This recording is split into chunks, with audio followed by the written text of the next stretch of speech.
everyone, welcome to Caterpillar ASMR.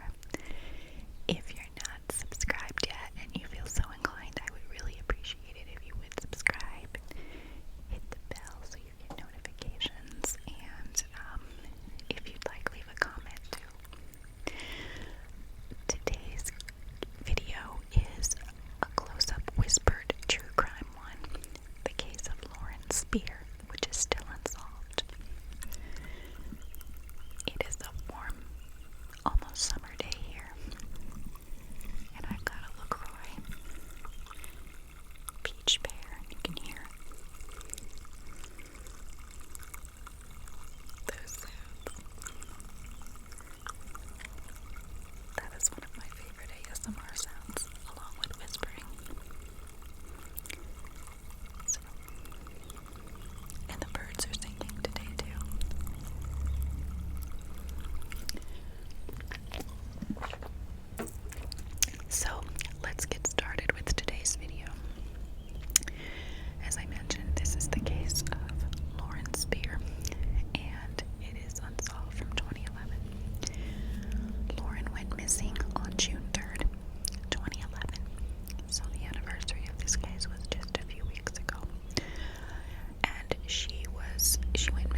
of who's who in this case, because some of the names sound kind of similar, a lot of J names. So the first one, of course, is Lauren, of course. The next important person is her boyfriend, Jesse Wolf. He's also from New York, and she met him at a summer camp in Pennsylvania, and they ended up going eventually to IU together. She had been with him for 3 years at the time of her disappearance.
So then Lauren left Jay's townhouse barefoot, no keys, no purse, no phone, clearly intoxicated, probably has a head injury. She left. He said that she was heading toward the 2 blocks toward her apartment. So this, however, wasn't on surveillance footage. Apparently, surveillance wasn't working that night. So there's no footage of her entering or leaving the townhome.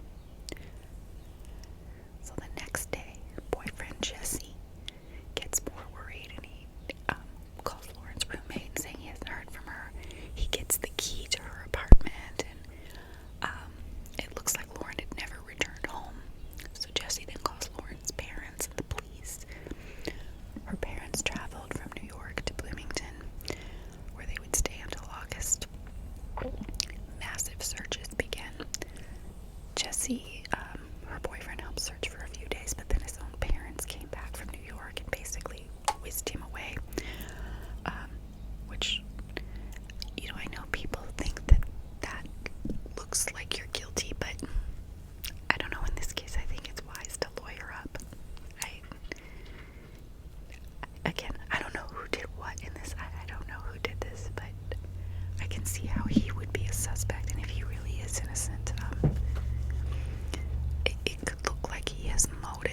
If he's pissed she was hooking up with another guy and went out when he told her she was staying in, I can just see that why they whisked him away. So on June 7th, 2011, police gave their first press conference, and they said they suspected foul play.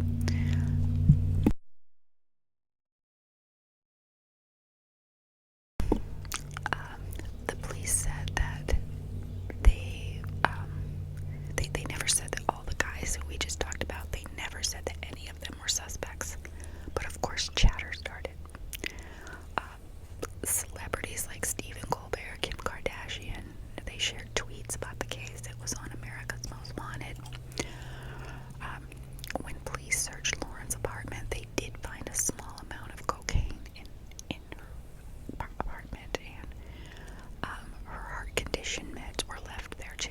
So if she was still alive at the time they searched, she was without her meds, and her condition could be fatal without her medications. Dive teams searched Lake Monroe to no avail. And all the guys lawyered up. Again, I know that a lot of people say that suggests guilt, but honestly, I can see why they did it. All the guys did take a polygraph and passed, for what that's worth. It was also brought up within the context of Lauren's case that there was also the case of Jill Berman, a 19-year-old IU Bloomington student who had gone missing while biking and was eventually found dead. She had gone missing in 2000 and wasn't found until 2003, and she apparently had been shot in the head and found in a field. And there was talk that perhaps Jill's killer was still out there and maybe struck again at Lauren.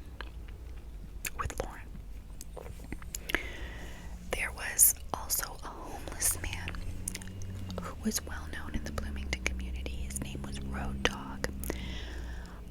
He told investigators that he heard a woman scream in the area where Lauren was last seen around 4:30 a.m. on June 3rd. Interestingly, this man, Road Dog, the homeless man, he died a few days later. It's unclear how he passed away, but he was found next to a dumpster.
glitch in the footage